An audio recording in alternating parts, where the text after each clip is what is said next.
Hello and welcome to Delhi byte. जैसा कि आप लोगों को पता होगा यूजीसी नेट जेआरएफ के एग्जाम में टोटल 2 पेपर्स के एग्जाम होते हैं, पेपर 1 और पेपर 2। पेपर 2 वो होता है जिससे आपने मास्टर्स किया होता है और इसी के बेसिस पे यूजीसी नेट का फॉर्म फिल किया होता है। और पेपर 1 में टोटल 10 टॉपिक्स होते हैं और ये सभी के लिए कॉमन होता है, चाहे किसी का पेपर 2 कुछ भी हो। तो मैं आप लोगों के साथ पेपर 1 की ही प्रीवियस ईयर की सीरीज को कंप्लीट कर रही हूँ। ये है प्रीवियस ईयर जुलाई 2018 का पार्ट 1। इसके बाद पार्ट 2 आएगा और इससे पहले भी मैंने 2019 और 20 के प्रीवियस ईयर को कंप्लीट किया है, जिसे देखने के लिए आप हमारे चैनल के प्लेलिस्ट में जा सकते हैं, जहाँ पे यूजीसी नेट जेआरएफ पेपर 1 करके एक प्लेलिस्ट बना होगा। वहाँ पे ये सारे ही प्रीवियस ईयर के लेक्चर्स आपको सीक्वेंस वाइज मिल जाएंगे। तो चलिए हम लोग देखते हैं हमारा पहला क्वेश्चन। इनमें से कौन कौन से सेट ऑफ स्टेटमेंट है जो कि बहुत अच्छी तरीके से डिस्क्राइब कर रहे हैं nature and objectives of teaching. Nature यानी कि प्रकृति और ऑब्जेक्टिव यानी कि उद्देश्य किसका, तो शिक्षण का, टीचिंग का। अब देखिए यहाँ पे सेट ऑफ स्टेटमेंट पूछा गया यानी कि एक तो आंसर नहीं होगा, एक से ज्यादा ही होंगे आंसर।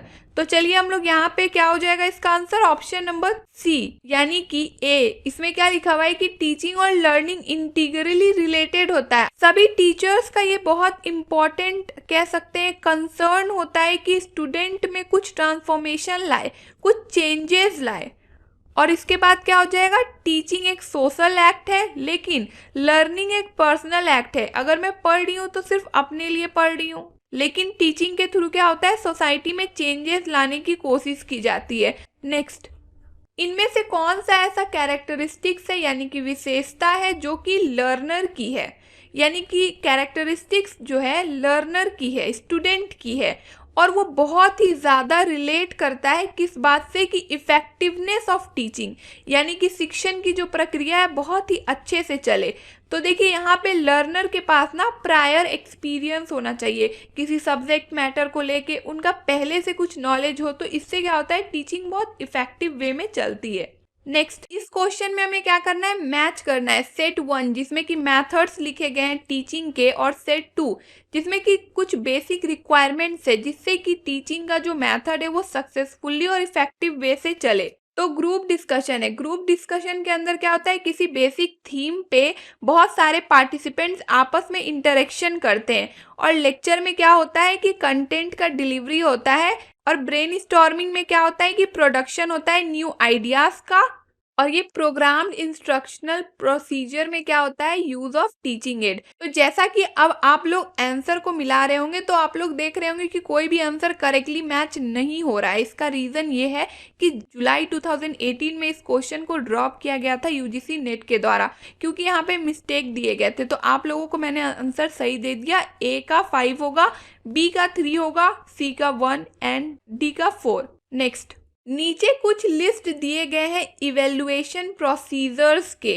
तो हमें ये देखना है कि इनमें से कौन कौन से ऐसे हैं जो फॉर्मेटिव के अंदर आते हैं या उसका फॉर्मेटिव ही आंसर होता है कि हाँ चलो ये फॉर्मेटिव इवेल्युएशन है। तो इसका आंसर क्या हो जाएगा, ऑप्शन नंबर डी यानी कि बी, डी एंड एफ। अब बी में क्या लिखा है कि चलो ये क्लासरूम में जो इंटरेक्शन होता है, जो टीचर्स क्वेश्चंस करते हैं या स्टूडेंट को फीडबैक देते हैं, ये क्या होता है, फॉर्मेटिव इवेल्युएशन होता है। एकदम करेक्ट बात है। टीचर डाउट्स क्लियर करते हैं स्टूडेंट्स के क्लासरूम के अंदर, ये भी फॉर्मेटिव का ही पार्ट है। लर्नर्स का मोटिवेशन रेज होता है फॉर्मेटिव इवेल्युएशन के अंदर, ये भी एकदम करेक्ट है। नेक्स्ट, ये एजर्शन रीजन बेस्ड क्वेश्चन है। एजर्शन क्या कह रहा है, टीचिंग ये इंश्योर करती है या उनका एम होता है कि लर्निंग हो, यानी कि टीचिंग का यदि प्रोसेस हो रहा हो तो अपोजिट में क्या हो, लर्निंग की हो ही, ठीक है, ऐसा इंश्योर किया जाता है। जबकि जितनी भी लर्निंग की प्रोसेस होती है ना वो टीचिंग से आती है, ऐसा रीजन कह रहा है। तो ज़रूरी नहीं है कि हर लर्निंग टीचिंग से आए, इसीलिए रीज़न क्या होगा, गलत हो जाएगा और एजर्शन सही। तो A is true and R is false. Next, ये भी मैच है हमें सेट 1 को जिसमें कि रिसर्च के टाइप लिखे हुए हैं और सेट 2 जिसमें कि कैरेक्टरिस्टिक्स लिखे हुए हैं, उसे मैच करना है।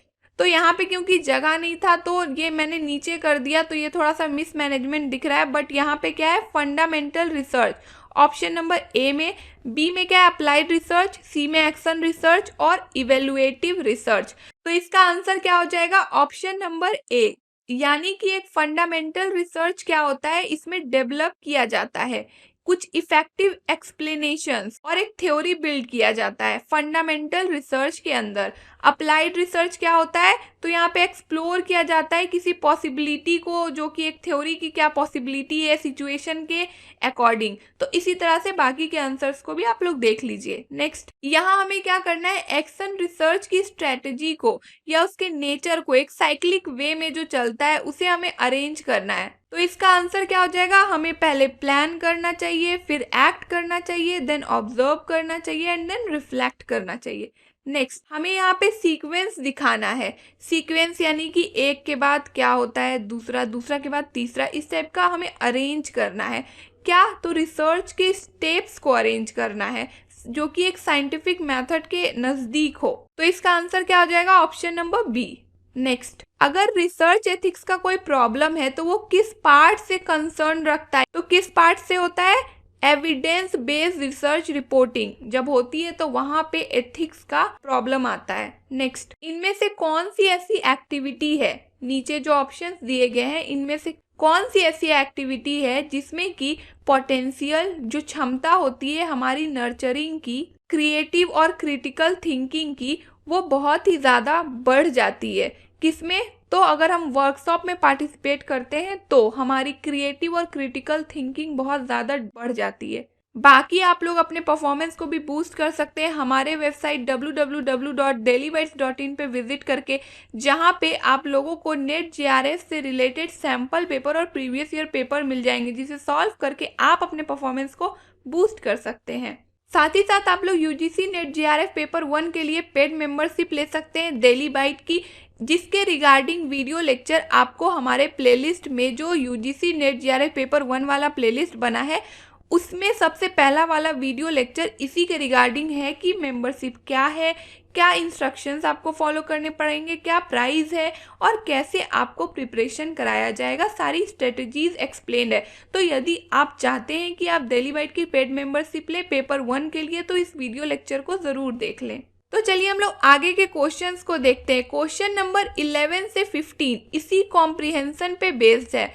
तो आप लोग अपने स्क्रीन को पॉज करिए और इस कॉम्प्रिहेंशन को रीड करिए, उसके बाद ही आंसर्स को सॉल्व करने की कोशिश करिए। मैं आप लोगों को इसके आंसर्स बता देती हूँ। क्वेश्चन नंबर 11 का आंसर हो जाएगा ऑप्शन नंबर सी, यानी कि A, C and D, aspirations of people, economy in global context and strategic interest. Next, question number 12 का आंसर हो जाएगा pervasive use of technology. Next, question number 13 का answer हो जाएगा ऑप्शन नंबर बी, यानी कि B, C and D, wastage of precious natural resources, low value addition, hurting the poorest most.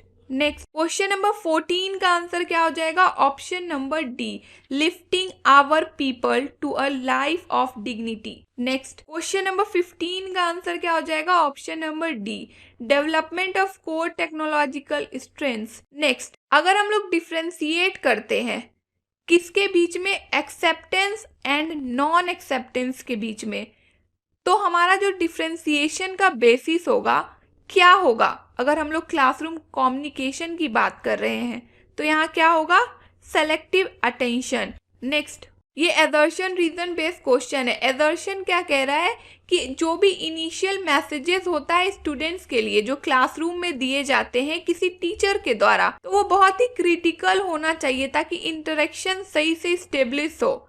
और इसके पीछे रीजन क्या है कि जो भी मोरल कंट्रोल होता है कम्युनिकेशन के प्रोसेस पे, इसका मतलब ही होता है कि और ज़्यादा कंट्रोल हो किस पे, स्टूडेंट के लर्निंग प्रोसेस पे। तो इसका आंसर क्या हो जाएगा, ऑप्शन नंबर डी, यानी कि एजर्शन तो गलत है लेकिन रीजन ट्रू है कि हाँ कम्युनिकेशन के प्रोसेस पे कंट्रोल कर रहे हैं, यानी कि हम लोग लर्निंग के प्रोसेस को कंट्रोल कर रहे हैं। नेक्स्ट, ये भी एजर्शन रीजन बेस्ड क्वेश्चन है एजर्शन क्या कह रहा है कि अगर हम अच्छे तरीके से कम्युनिकेट करना चाहते हैं क्लासरूम में तो हमारे पास ये नेचुरल एबिलिटी होनी चाहिए। यानी कि अगर आप अच्छे से बात करना चाहते हैं, अच्छा से संचार की व्यवस्था चलाना चाहते हैं, तो वो आपकी नेचुरल एबिलिटी है, यानी कि आप उसको एक्वायर नहीं कर सकते हैं। यही रीज़न क्या कह रहा है कि इफ़ेक्टिव टीचिंग को चलाने के लिए क्लासरूम में हमें बहुत ज़रूरी है कि कम्युनिकेशन के प्रोसेस का नॉलेज हो। रीज़न जो है ना वो करेक्ट है। क्यों? क्योंकि अगर एक टीचर के पास नॉलेज है लेकिन अगर कम्युनिकेशन का लेवल सेम ना हो, जैसे कि इसका एग्जांपल मैं हमेशा देती हूँ कि अगर मैं अभी हिंदी में बात कर रही हूँ या इंग्लिश में कर रही हूँ, मिक्स है थोड़ा। अगर आपको तमिल आता है, उसके अलावा कोई लैंग्वेज नहीं आता है, बट मुझे तमिल नहीं आता है, क्या आपको मेरा जो भी मैं नॉलेज दे रही हूँ वो आपको मिलेगा? नहीं ना मिलेगा। तो ये होता है कम्युनिकेशन गैप। तो इसी तरह से कम्युनिकेशन के प्रोसेस पे पूरा कमांड होना चाहिए एक टीचर का, तभी वो क्लासरूम में अपने नॉलेज को इफ़ेक्टिव वे में स्टूडेंट्स को दे सकते हैं। इसीलिए ये रीज़न क्या है, करेक्ट है। लेकिन कम्युनिकेशन एक नेचुरल प्रोसेस नहीं है, इसे एक्वायर किया जा सकता है। तो इसका आंसर क्या हो जाएगा? एजर्शन गलत है और रीज़न सही है। नेक्स्ट, ये भी एजर्शन रीजन बेस्ड क्वेश्चन है। एजर्शन क्या कह रहा है कि क्लासरूम का जो कम्युनिकेशन होता है ना वो ट्रांजैक्शनल प्रोसेस होता है, जबकि रीजन क्या कह रहा है कि एक टीचर है ना वो बहुत एजम्पशन नहीं लगा सकते हैं कि एक बच्चे का जो रिस्पॉन्स आएगा वो परपोसिव होगा। तो इसका क्या होगा आंसर? ऑप्शन नंबर सी, यानी कि एजर्शन ट्रू है लेकिन रीजन फॉल्स है। अब देखिए, ट्रांजैक्शनल प्रोसेस का सिंपल मतलब हो गया कि टीचर्स अपने नॉलेज देते हैं और स्टूडेंट फीडबैक देते हैं। तो दोनों तरफ से क्या हो रही है, कम्युनिकेशन की प्रोसेस चल रही है। बाकी ये रीज़न गलत क्यों हुआ है? क्योंकि देखिए, अगर स्टूडेंट कुछ फीडबैक दे रहा है ना तो ऑफ कोर्स वो क्या होते हैं, कुछ लाइंस में होते हैं, बहुत ही प्लान्ड ऑब्जेक्टिव्स के बेसिस पे होते हैं, और टीचर को पहले से पता होता है कि सामने से अगर टीचर कुछ पढ़ा रहा है तो सामने से इस टाइप का फीडबैक आ सकता है। तो ऑफ कोर्स यहाँ पे टीचर से ना एजम्पशन कर सकते हैं। नेक्स्ट, यहाँ पे हमें क्या करना है, सेट ऑफ स्टेटमेंट को चूज करना है कि कौन करेक्ट है। अब सेट की बात हो गई यानी कि एक से ज़्यादा आंसर होगा। तो कौन से वो स्टेटमेंट है जो डिस्क्राइब कर रहे हैं कि ह्यूमन का कम्युनिकेशन का प्रोसेस ऐसा होता है? तो इसका आंसर क्या हो जाएगा? Option number C. तो देखिए, नॉन वर्बल कम्युनिकेशन से क्या होता है, आइडियाज जनरेट होते हैं, एकदम करेक्ट है। कम्युनिकेशन लर्न एबिलिटी होता है, ये नेचुरल नहीं होता है। अभी हम लोगों ने देखा ये क्या होता है, ये हम सीख सकते हैं। कम्युनिकेशन क्या होता है, एक यूनिवर्सल पेनेकिया नहीं होता है, और कम्युनिकेशन ब्रेकडाउन भी नहीं होता है, यानी कि कम्युनिकेशन की प्रोसेस जो है ना कंटिन्यूअस चलती रहती है। तो इसका आंसर क्या हो जाएगा? Option number C. This was all for this video lecture. बाकी आप लोगों को यूजीसी नेट जीआरएफ के रिगार्डिंग कोई भी डाउट हो, कोई भी क्वेरी हो, तो आप लोग डायरेक्टली मुझसे इंस्टाग्राम पे जुड़ सकते हैं, जिसका कि लिंक डिस्क्रिप्शन बॉक्स में दिया हुआ है, या फिर आप लोग सिंपली सर्च कर सकते हैं इंस्टाग्राम पे दिल्ली बाइट नूपुर। मैं वहाँ पे आप लोगों को मिल जाऊंगी और आप लोग मुझसे वहाँ पे जुड़ सकते हैं। साथ ही साथ आप लोग Delhi byte education Telegram group का भी पार्ट हो सकते हैं, इसका भी लिंक डिस्क्रिप्शन बॉक्स में दिया हुआ है, और इस टेलीग्राम ग्रुप के जरिए आप यूजीसी नेट से रिलेटेड किसी भी अपडेट से अपडेटेड रह सकते हैं। बाकी आगे आने वाले वीडियो लेक्चर से अपडेटेड रहने के लिए आप डेली बाइट्स को सब्सक्राइब कर ले और साथ ही साथ बेल आइकन को भी प्रेस कर ले, and also follow and connect with us for updates and queries through these social media sites. Links are given in the description box. Stay tuned, stay updated, and don't forget to follow your dreams, and do comment your views in the comment section. Thank you.